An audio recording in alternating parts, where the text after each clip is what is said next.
Bom dia, sétimo ano. Vamos continuar a nossa aula da semana passada. Peço desculpas a vocês pela aula longa, né? Mas realmente é um capítulo muito grande, com muitas informações.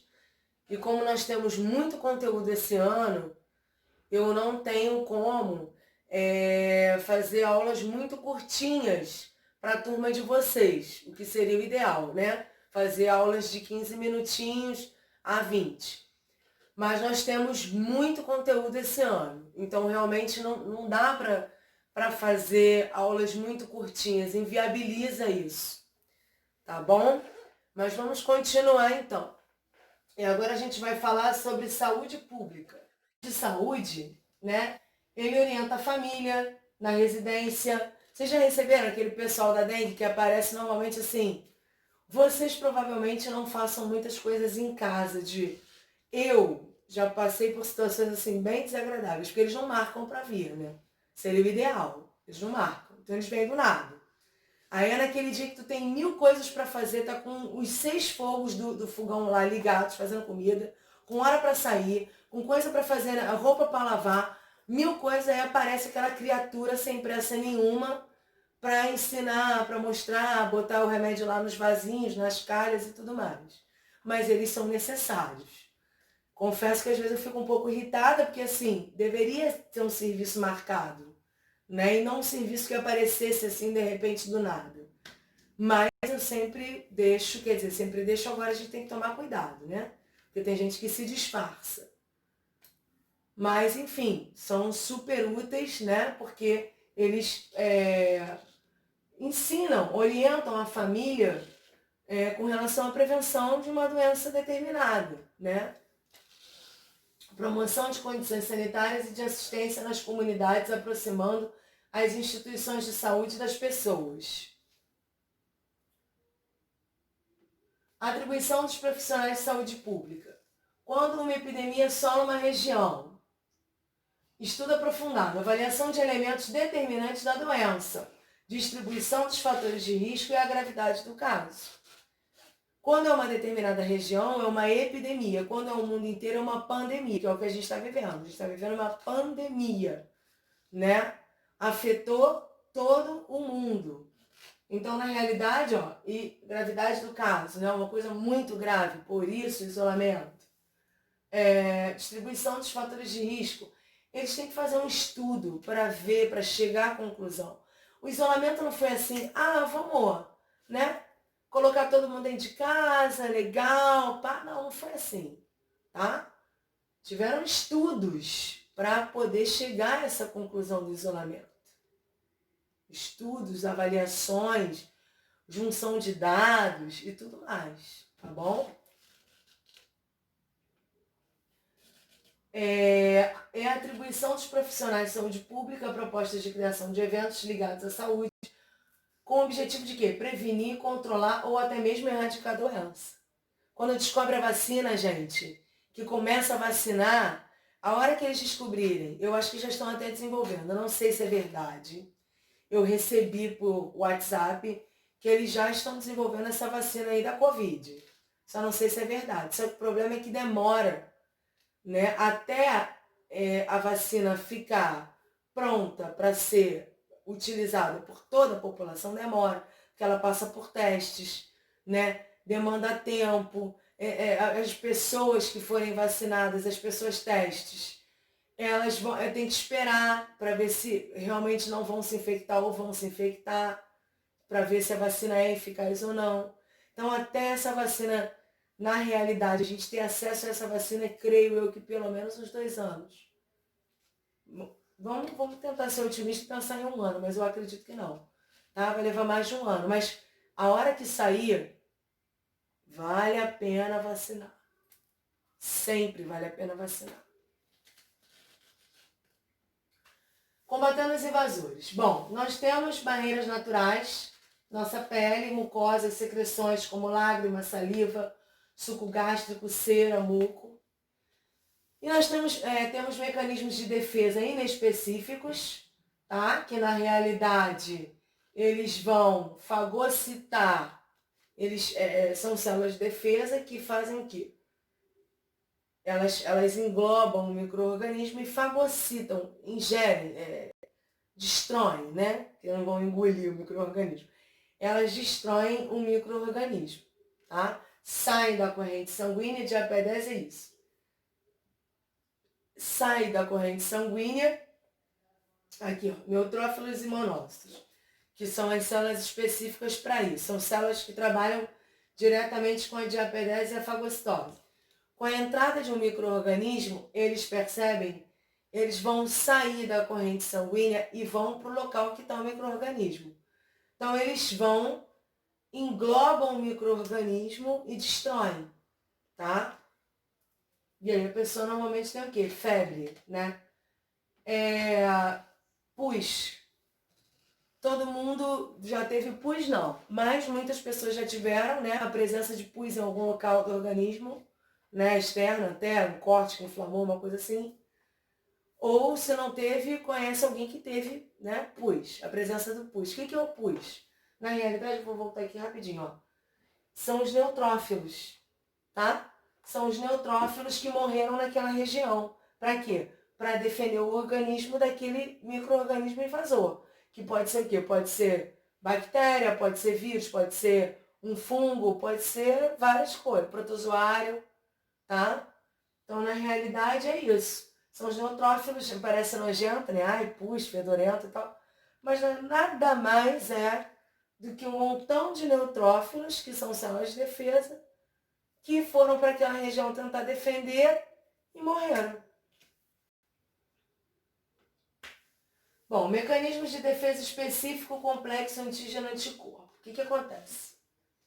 Antígeno é tudo que é reconhecido pelo organismo como partícula infectante, como uma coisa que faz mal. Guardem isso, tá? Então, por exemplo, a entrada de micro-organismos no nosso corpo, de bactéria, de vírus, de fungo, do que seja, protozoário, é o quê? É um antígeno, né? É uma coisa que faz mal. Quando o nosso organismo, sente essa entrada do antígeno, as células de defesa produzem o quê? Anticorpos. Esses anticorpos, eles ficam em torno do antígeno para destruir esse antígeno, tá? E aí, olha só, os anticorpos se encaixam, tá vendo? Nos micro-organismos eles destroem, tá? Então, quando o organismo, entrou alguma coisa ruim, começa a produção de anticorpos através das células de defesa, né? Quem são as células de defesa? Os leucócitos. Só que tem diversos. Leucócito, na realidade, é de um modo geral, né? São vários tipos de leucócito de acordo com o problema em questão, com a doença em questão. Se é uma inflamação, se é uma infecção, se é bacteriana, se é virótica, enfim. Vai depender. Se é uma doença alérgica, que a gente vai ver mais à frente, tá? Então, na realidade, ó, linfócitos T, que é um tipo de leucócito, são leucócitos, destroem especificamente o organismo invasor. Porque esses linfócitos T, eles têm memória, tá? Então, eles vão lá e destroem especificamente o organismo invasor. Por isso é chamado de mecanismos de defesa específicos. Porque vai ter a produção de anticorpos, esses anticorpos vão se encaixar no antígeno e vão destruir esse antígeno. Medicamentos. Ó, antivirais, que na realidade custam uma fortuna e normalmente não resolvem nada. Antibióticos funcionam, dependendo da situação. Antifúngicos, em alguns casos, contribuem para debelar a doença, para acabar com a doença, para curar a pessoa. Mas se o organismo da pessoa estiver muito ruim, não adianta. Por isso que não se pode usar também antibiótico como bala, né? O uso indiscriminado desses medicamentos também acaba prejudicando, porque as bactérias vão ficando cada vez mais resistentes e aí o antibiótico que antes era bom que fazia efeito, passa a não fazer porque a bactéria está mais resistente. Alergias. Sistema imune reage contra um antígeno, só que na realidade não é, né? As alergias mais comuns, mas na realidade é algo inofensivo. Alguns alimentos, tem pessoas que têm alergia a alguns alimentos. corantes, pólen, aquele, né, pólen da flor, né? Eu, por exemplo, eu tenho, meu Deus, eu tenho horror à estação do ano chamada primavera.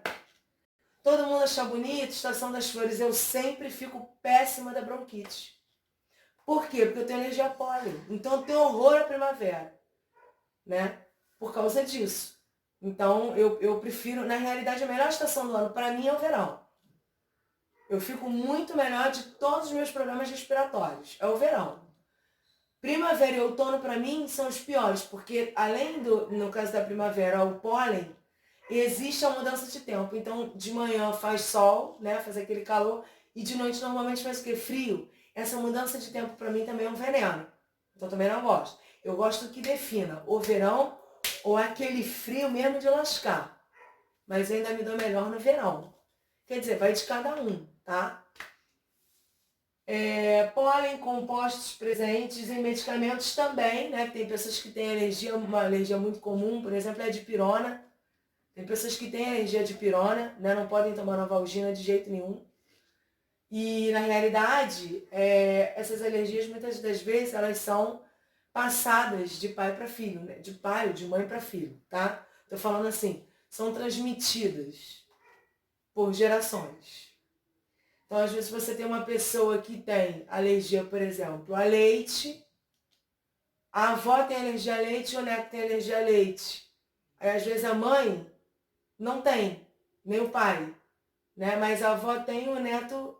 Por quê? Porque, na realidade, a mãe ou o pai, no caso, vai depender de quem é essa avó. É paterno ou materno, né? Vai depender. O que acontece? Passa na realidade, aquele gene ligado ao tipo de alergia, mas a pessoa não desencadeia. E aí outra pessoa que também recebeu o gene vai desencadear. Então, tem muito isso. Sintomas, os mais leves, urticária, que são aquelas placas vermelhas pelo corpo, né? Vai inchando, vai ficando, e asma, falta de ar. Isso eu tenho constantemente, asma. Né? Meu problema, ó, poeira, não tem aqui, né? É uma das coisas que péssimo, e eu tenho alergia, por incrível que pareça, apesar de ser veterinária, apesar de ter 6 bichos na minha casa de pelo, eu tenho alergia a pelo. Agora eu melhorei muito da alergia que eu tinha a pelo de cachorro, mas ainda tenho um pouco, e tenho alergia a pelo de gato. E vivo beijando meus gatos. Mas enfim, também graças a Deus eu já aprendi a controlar, eu faço uso de medicamento, então tranquilo. Vamos lá. Quando se tem um choque anafilático, já é uma forma mais grave da alergia, tá? Ingestão, que pode acontecer ou por ingestão do antígeno, que na realidade a gente sabe que esse antígeno não é nada de ruim, mas o organismo interpreta como sim, como péssimo, ou inoculação, injeção, tá? Costumo dizer, principalmente, injeções endovenosas, ou elas curam ou elas matam. Elas, na maioria das vezes, elas vão curar, mas se o indivíduo tiver uma alergia, é difícil de reverter o quadro. Por quê? Porque vai direto para corrente sanguínea, tá? É possível, mas é difícil de reverter o quadro. Então eu, por exemplo, já tem muito tempo que não acontece, graças a Deus, fui parar na emergência por conta da bronquite alérgica e fiquei muito preocupada uma das vezes porque ela me deu uma injeção na veia. Eu prefiro tomar subcutânea ou intramuscular, porque aí se der alguma alergia, algum sintoma, é mais fácil de reverter, mas graças a Deus não aconteceu nada não. Mas eu não gosto muito de tomar injeção endovenosa não. Agora é claro que às vezes é necessário, né? Porque tem que tirar a pessoa daquele quadro. Então, liberação intensa de histamina. Histamina na realidade é o quê? A histamina é liberada pelas células de defesa, né, que produzem anticorpos. Ela é liberada, ela vai para aquela região e aquela região fica vermelha. Sabe uma coisa muito comum? Picada de mosquito. A maioria das pessoas é alérgica. Eu sou alérgica também a picada de mosquito. O mosquito vai, ele pica, né? faz o repasse sanguíneo, que é o mais correto falar, tá, gente? Repasse sanguíneo. E não é o mosquito, é a fêmea do mosquito. O mosquito macho nunca se alimenta de sangue. É sempre a fêmea, o que ela precisa por causa dos ovos. Bom, fez o repasse sanguíneo, daqui a pouco tá aquela manchona vermelha, né? Já viram? Então, aquilo ali é o quê? Liberação de estamina. As células de defesa produzem estamina e ela vai para aquela região afetada. Para quê? A fim de conter aquela inflamação. Tá? A fim de conter na realidade aquilo que é considerado antígeno pelo corpo. Só que na realidade não é. Né? Não é um antígeno. Não é uma coisa ruim, não é um veneno. Né? Então, só que ocorre a liberação de estamina. Não só a picada de mosquito, estou falando assim, a mosquita, que não é mosquita, né? A fêmea do mosquito, mesmo não estando, por exemplo, se ela não estiver infectada, não vai transmitir doença nenhuma, correto? Não vai. Então, se ela picou ali, tá, beleza. Mas aí o organismo de quem é alérgico libera a histamina e fica aquela vermelhidão, aquela placa bem vermelha, às vezes até inflama ali. Porque para o organismo, a saliva vai causar aquela reação. Cachorro com DAP, né? Que a gente brinca, DAP, DASP, dermatite alérgica à picada de pulga. Na realidade não é a picada, é a saliva da pulga. Sabiam disso? Não. Muito provavelmente não. É a saliva da pulga. Eles têm alergia, eles desenvolvem alergia àquela saliva da pulga.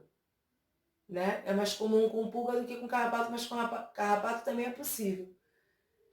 Então, na realidade, fica aquela região, só que aí depende. A pulga ela já gosta de viver no pelo do cachorro, por mais que se faça prevenção. Ela sai do ambiente, vai para o pelo do cachorro, só que quando o animal tá com aqueles medicamentos e tudo para proteger, ela morre, né? Mas ela, para morrer, ela precisa o quê? Picar o cachorro. Ela precisa picar o cachorro. E no que ela pica o cachorro, ela libera o quê? Saliva. O cachorro fica se coçando. É bem complicado. Às vezes fala assim, mas eu dei o remédio ontem. Coloquei o remédio ontem lá na pipetinha. Dei o remédio para ele ingerir. E ele está se coçando, meu Deus do céu. Pois é. Porque o que acontece? Para a pulga morrer, ela precisa picar o cachorro. E se ele for alérgico à saliva da pulga, pronto. Mas não é para deixar de colocar não, tá? Quem tem cachorro aí, não deixa de fazer a prevenção mensal não, porque é importante. Porque se deixar, aí mesmo é que vai ter infestação. Porque aí a pulga, ao invés de morrer, não vai morrer, vai se reproduzir, vai ficar um horror. Vamos lá então. Sintomas: edema de glote, vasodilatação generalizada, tô falando de choque anafilático, tá? E queda de pressão e, em alguns casos, morte. Tá, gente? Então é bem grave, né? Porque aí a parte grave da alergia, o choque anafilático, graças a Deus não é tão comum. Graças a Deus. Imunização. Toda técnica capaz de tornar um organismo resistente a doenças infecciosas. 2 tipos. Tem a natural ou adquirida, ativa ou passiva. Olha só. A gente vai ver que, por exemplo, tanto a natural quanto a adquirida podem ser ativa ou passiva. Tá? A gente vai ver aqui. Ó. Imunidade natural ativa. Produzida pelo próprio corpo através de reação espontânea de produção de anticorpos. Por exemplo, você teve uma infecção de garganta. As suas células de defesa vão produzir os anticorpos para quê? Para destruírem o antígeno, né? A bactéria que causou a infecção da garganta. Então isso é uma imunidade natural, uma coisa do seu corpo, que o seu organismo mesmo produziu lá, suas células de defesa, os anticorpos, para destruir a bactéria em questão que causou a infecção. Imunidade natural ativa. Passiva. Ocorre quando anticorpos são transferidos de um organismo previamente imunizado para um não imunizado de forma natural. Tá? Exemplo.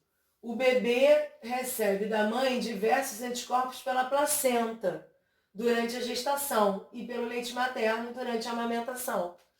E aí o que acontece? À medida que ele recebe esses anticorpos da mãe, ele fica protegido. Por isso que é muito importante o bebê mamar, né, o leite materno, principalmente aqui nas primeiras 48 horas, que a gente chama de colostro. Né? É importantíssimo, porque ali ele vai receber vários anticorpos. E esses anticorpos eles vão proteger esse bebê, né, durante os primeiros dias de vida, os primeiros meses de vida, em que esse bebê está entrando em contato com o mundo externo cheio de micro-organismo, né? Então, esses anticorpos da mãe, passados da mãe para o bebê, são importantíssimos, tá? Imunidade adquirida, ó, já não é natural, já é adquirida.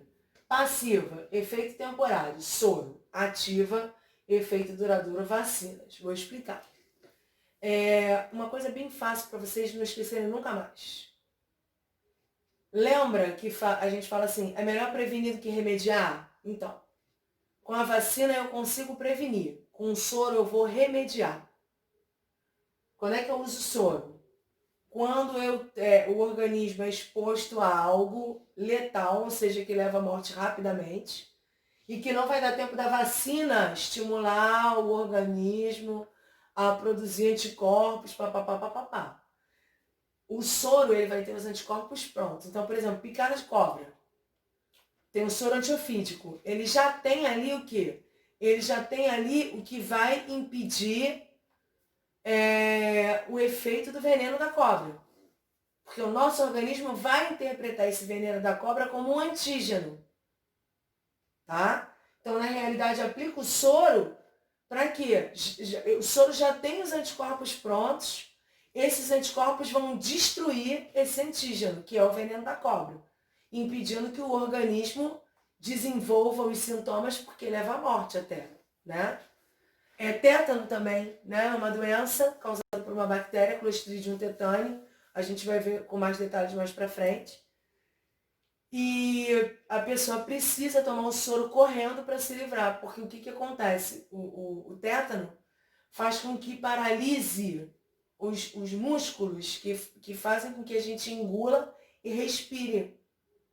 Então, se não colocar correndo os anticorpos para detonar, também na realidade é uma bactéria que a toxina dela é que faz isso, tá? Então, a toxina dela é interpretada pelo nosso organismo como antígeno. Então, precisa dos anticorpos para ontem, né? Então, por isso que dá o soro e não a vacina, para ontem, para poder impedir que essa toxina circule no organismo levando à morte, porque vai levar à morte por parada respiratória. Só que para o tétano a gente também tem vacina antitetânica, mas a vacina, na realidade, o ideal é tomar o quê? Mesmo sem ser exposto, entendeu? Não precisa ser exposto a alguma coisa perigosa para tomar vacina, é um prego enferrujado. Normalmente eles dão soro e vacina quando a pessoa vai numa situação dessa, eles dão soro e vacina. Mas na realidade, quando já começa a apresentar os sintomas, eles dão soro e dão a vacina também. Mas na realidade, gente, o ideal seria prevenir, seria tomar essa vacina naturalmente, tá? Como método, como forma de prevenção. Porque aí, se espetasse o pé no pré, não tinha problema nenhum, porque já tinha sido vacinado, está protegido, está imunizado. O que a vacina faz? Ela não tem os anticorpos prontos. Ela, na realidade, a vacina, ela é desenvolvida, tem vários tipos de vacina, não vou entrar em detalhes aqui. Mas na realidade é um antígeno que é inoculado no organismo, né, através de injeção. Só que esse antígeno, ele é enfraquecido, ele é modificado.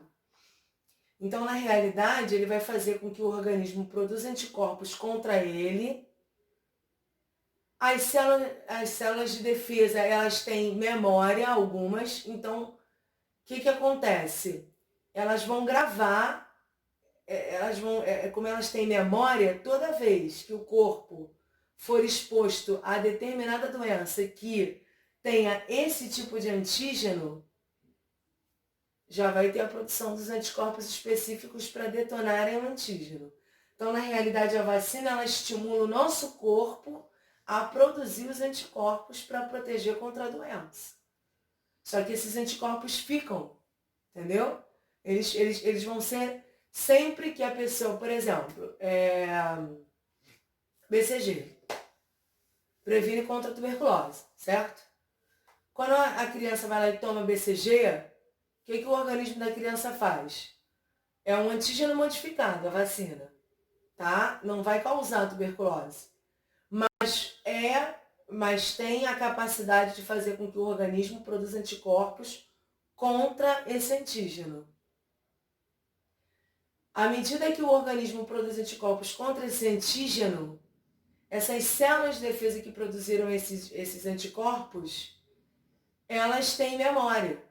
Então, se a pessoa, 20 anos depois, tiver contato com alguém com tuberculose, as células do corpo dessa pessoa que tomou a vacina que não tem a tuberculose, ela reconhece o antígeno e vai produzir os anticorpos para destruir o antígeno. Então, não pega a doença, tá? Por isso, a vacina é ótima. É melhor prevenir do que remediar, né? O soro é para caso de urgência. Cartão de vacinação é um documento que comprova a imunidade. Hoje em dia tem um aplicativo até para cadastrar, para acompanhar datas de vacina e tudo mais, bem interessante. Contraindicações com relação à vacina. Brasil, falsas informações sobre a vacinação, foi o que eu falei para vocês no início da aula. As vacinas são contraindicadas realmente quando? Prestem atenção. O indivíduo tem alergia à gelatina, no caso da vacina da gripe, tríplice viral, febre amarela, raiva, varicela, tríplice bacteriana, difteria, tétano e coqueluche. Gestantes não podem receber vacinas produzidas a partir de bactérias atenuadas ou vírus atenuado, tá? Como o BCG, tríplice viral, catapora, poliomielite e febre amarela. Esta última permitida apenas em situação de risco, tá bom? Então, com vírus atenuado, o gestante não pode tomar. Acabou de ter o bebê, depois que parar de amamentar, que aí na maioria das vezes passa pelo leite, já pode. Indivíduos portadores de imunodeficiência congênita ou adquirida, como por exemplo, portadores do vírus da AIDS, pacientes com câncer tratados com quimioterapia ou transplantados, também não devem tomar vacina. Pacientes em tratamento com altas doses de corticoide. Não adianta tomar vacina porque o corticoide ele é imunossupressor, ou seja, ele baixa a imunidade, ele impede a produção de anticorpos. Então não adianta nada tomar vacina, porque não vai ter uma resposta vacinal ideal aí, não vai ter produção de anticorpos, tá? Se tiver, vai ser muito pouca, não vale a pena. Pessoas que apresentaram reações alérgicas a algum componente da vacina, óbvio. E alergia a ovo no caso da vacina da gripe, tríplice viral e da febre amarela, tá? Porque eles utilizam o ovo para poder fazer a inoculação, para poder fazer a vacina, para ficar mais fácil para vocês. Falsas contraindicações à vacinação, que a gente escuta muito na internet, esses doidos aí sem noção. Doenças infecciosas comuns ou alérgicas como tosse ou coriza. Não tem problema, gente, pode vacinar. Diarreia leve a moderada, não tem problema, pode vacinar. Desnutrição, pode vacinar, só que aí na realidade não vai ter uma resposta 100%, mas é melhor ter uma resposta 50% do que nada. Doenças neurológicas não evolutivas, como a síndrome de Down e a paralisia cerebral. Crianças também autistas não tem problema. Não tem essa coisa de, não posso vacinar porque é autista. Não, uma vez eu vi na internet que, não vacina porque a criança fica autista. Gente, isso não existe, isso é mentira. Isso é mentira, tá? E o autista, na realidade, não vai piorar se for vacinado. É lenda isso. Tem que vacinar sim, para prevenir as doenças. Bom, convulsões, epilepsia, também não tem nada a ver, pode vacinar, não vai mudar em nada. É claro, você não vai levar uma pessoa tendo epilepsia, tendo convulsão para vacinar. Mas se a pessoa tiver convulsão ou for epilética, não, a não ser que ela tenha convulsão por reação alérgica à vacina. Aí não pode mais aquela vacina. Mas digamos que a pessoa é epilética e tem convulsões. Isso não impede que ela seja vacinada, tá? Indivíduos com antecedentes familiares alérgicos à penicilina. Pois é, eu tenho alergia à penicilina. Então não é toda vacina que eu posso tomar. Olha só, né? Complicado. Ingestão de antibióticos. Aliás, perdão, gente. Perdão. Eu já tô surtando. Acho que eu já tô falando muito, tô falando besteira. Na realidade não tem nada a ver. Na realidade a gente está nas falsas contraindicações, tá? Independente de ser alérgico ou não à penicilina. Eu até estranhei. Quando eu falei pra vocês, eu estranhei o que eu tinha falado. Por isso até tô voltando. Perdão. Não tem nada a ver, tá? Não tem nada a ver porque não é utilizado penicilina em vacina. Penicilina é um antibiótico. Eu não posso tomar é um antibiótico. Realmente não posso tomar penicilina de jeito nenhum. Mas na vacina não tem. É viagens, tá? Tá tomando antibiótico também pode vacinar. Agora, isso daí eu não sou muito de acordo não, honestamente falando. Eu acho melhor podendo esperar passar o efeito do antibiótico, eu acho mais seguro, tá? Pelo menos assim, eu como veterinária não vacino. Se o animal estiver tomando antibiótico ou corticoide, eu não vacino, a não ser que, tipo assim, seja uma situação muito complicada e tal, aí eu até quebro o galho e vacino, mas eu prefiro esperar o animal estar totalmente saudável para vacinar. Doenças cardiovasculares crônicas também não é impedimento para vacinar. Doenças de pele não tem nada a ver, pode vacinar à vontade a pessoa, não tem problema nenhum. Bebês prematuros com baixo peso, com exceção da BCG, que só pode ser aplicada em crianças com peso superior a 2 quilos. Sendo outras vacinas que não seja BCG, pode dar no bebezinho prematuro sim, tá? Aleitamento materno, neste caso, sob orientação médica. E realmente, reações pós-imunização. É comum elas acontecerem, são consideradas benignas, na maioria das vezes não passa de 24 horas, tá, gente? Febre, dor e inchaço no local, nem sempre dá também. Se a reação for mais grave, será necessário retornar ao posto, claro, onde a vacina foi aplicada, para poder informar. E aí a vigilância sanitária vai ser notificada e vai tomar as medidas cabíveis. Definido pelo calendários vacinais, definido pelo Programa Nacional de Imunizações, o PNI, o calendário básico de vacinação brasileiro é formado por um conjunto de vacinas gratuitas de grande importância para a saúde pública, distribuídas desde o nascimento até a terceira idade. Foi o que eu falei. Então, gente, o sistema linfático é a imunidade. Participa da imunidade adquirida, né? O sistema linfático, claro. Faz um trabalho em equipe junto ao sistema circulatório. É uma rede de vasos de pequeno calibre constituída por gânglios linfáticos ou linfonodos, baço e linfa, tá? Então, na realidade, os gânglios linfáticos, o baço e a linfa, eles fazem parte do sistema linfático. Eles são órgãos do sistema linfático, quer dizer, a linfa não é órgão, né? Mas faz parte do sistema linfático. E agora a gente vai estudar um por um. Gânglios linfáticos. São áreas dilatadas dos vasos linfáticos e ficam nos seguintes locais. Pescoço, se vocês apertarem aqui, ó, vocês provavelmente conseguirão sentir duas bolinhas. São os gânglios. Quando eles estão inchados, fica mais fácil de palpar, mas o ideal é que não estejam, tá? Mas dá pra sentir. Daqui do pescoço, com um pouquinho de boa vontade, um pouquinho de treino, dá pra sentir. Tem também no abdômen, que aí já é mais difícil, a palpação, a não ser que tenha alguma inflamação. No peito, nas virilhas, nas axilas, né? Aqui, esses também, às vezes, a gente consegue palpar. joelhos e cotovelos. Bom, qual seria a função desses gânglios linfáticos ou linfonodos, que eles também podem ser chamados de linfonodos? Produzir leucócitos, que são células de defesa. Bom, e aí aqui tem, né, escrito íngua. O que é íngua? Quando a gente está com alguma infecção, ela pode ser local ou ela pode ser numa região próxima a um determinado linfonodo. Quando a gente está com essa infecção, com essa inflamação, o que acontece? Os linfonodos, eles incham e ficam bem doídos. Porque na realidade, de uma forma geral, não é para eles doerem. Quando a gente palpa aqui, não é para sentir dor. Se a gente sente dor é porque eles estão inchados, né?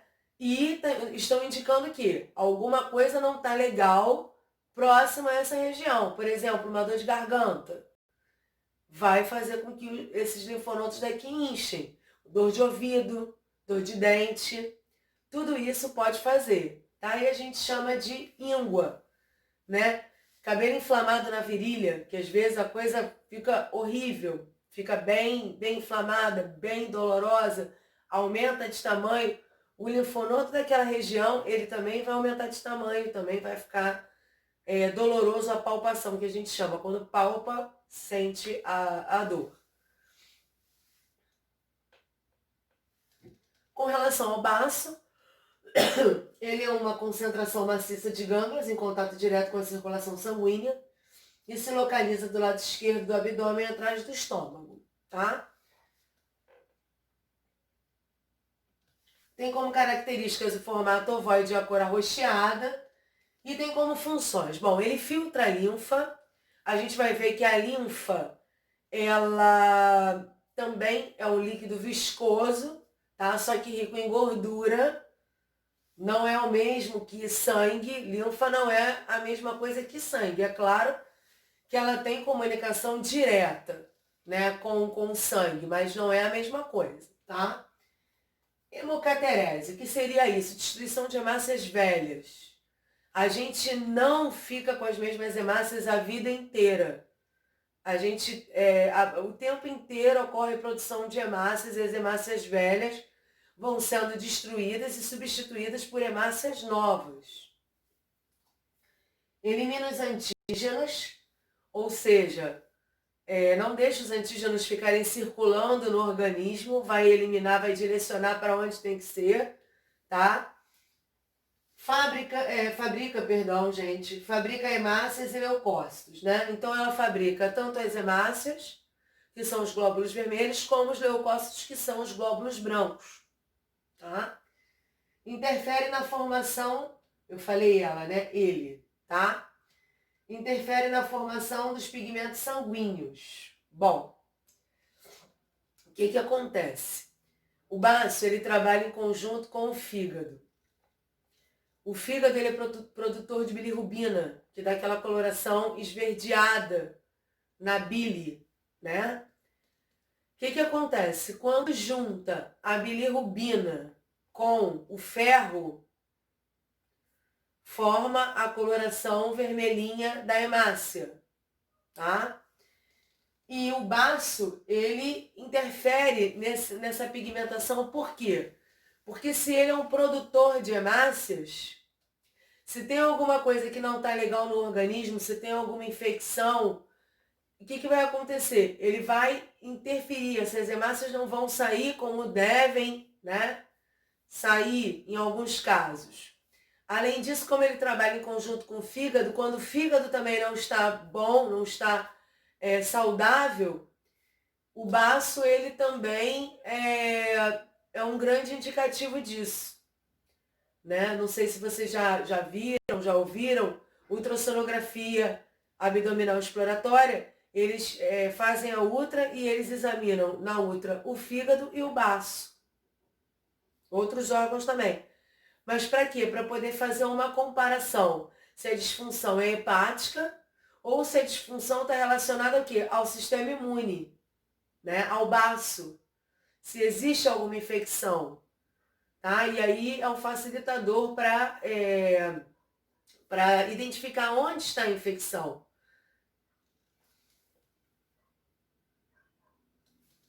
Linfa. Fluido esbranquiçado, formado por plasma, leucócitos e gordura. Quais são as suas funções? Drenagem dos metabólitos, catabólitos e água dos espaços intersticiais. O que seria isso? Ela retira os resíduos utilizados na respiração celular dos espaços entre células. Ela retira e joga na corrente sanguínea para poder esses resíduos serem eliminados, tá? Resíduos esses, né, que fizeram parte lá da respiração celular, do processo de produção de energia da célula. E reintegra proteínas do sangue. A gente já viu isso, né? Albumina, globulina e outras. Bom, conduz ao sangue os elementos que atravessam a mucosa intestinal no processo de digestão. Por exemplo, glicose. Tem a digestão, o organismo obtém a glicose, e essa glicose ela vai ser levada para todas as células, vai ser distribuída para todas as células do corpo. Para quê? Para ocorrer a respiração celular, tá? Então é a linfa que vai fazer com que essa glicose seja distribuída. Defende o organismo das agressões de bactérias e de agentes tóxicos, levando essas bactérias e esses agentes até os linfonodos, onde eles vão ser destruídos. Ao concluir todo o trajeto pelo corpo, circulando sempre no sentido da periferia para o coração, né, lado esquerdo, periferia para o coração, através dos vasos linfáticos, a linfa é finalmente lançada na veia cava, onde se misturará ao sangue venoso. Sangue venoso é um sangue rico em gás carbônico e pobre em oxigênio. Notem que não é sangue venenoso, é sangue venoso, tá? Ele tem oxigênio? Tem, mas ele é pobre em oxigênio. Ele é rico em quê? Em gás carbônico. E no caso do sangue arterial, que não está aqui, claro, ele é rico em oxigênio e pobre em gás carbônico. Peraí, gente, desculpa, apertei aqui errado. Bom, por hoje é só. Se vocês tiverem alguma dúvida sobre esse capítulo, anotem. Aliás, é o que eu falo, marquem as coisas importantes no livro e anotem as dúvidas no próprio caderno de ciências, para que na nossa próxima aula ao vivo eu possa tirar essas dúvidas de vocês e, se não quiserem esperar até a próxima aula ao vivo, vocês poderão também tirar as dúvidas pela plataforma, tá bom? Peço que vocês façam os exercícios das páginas 90, 92, 93, 95, 96, 100 e 101. Tá? Façam no próprio livro. E depois, quando a correção for liberada, corrijam no próprio livro. Ok? Porque quando a gente voltar, eu vou olhar livro por livro. Já falei isso para vocês, eu sei, mas não custa repetir. Espero que vocês tenham gostado da aula. Fiquem em casa, muitas saudades, mas nesse momento é importante que a gente fique em casa, tá bom?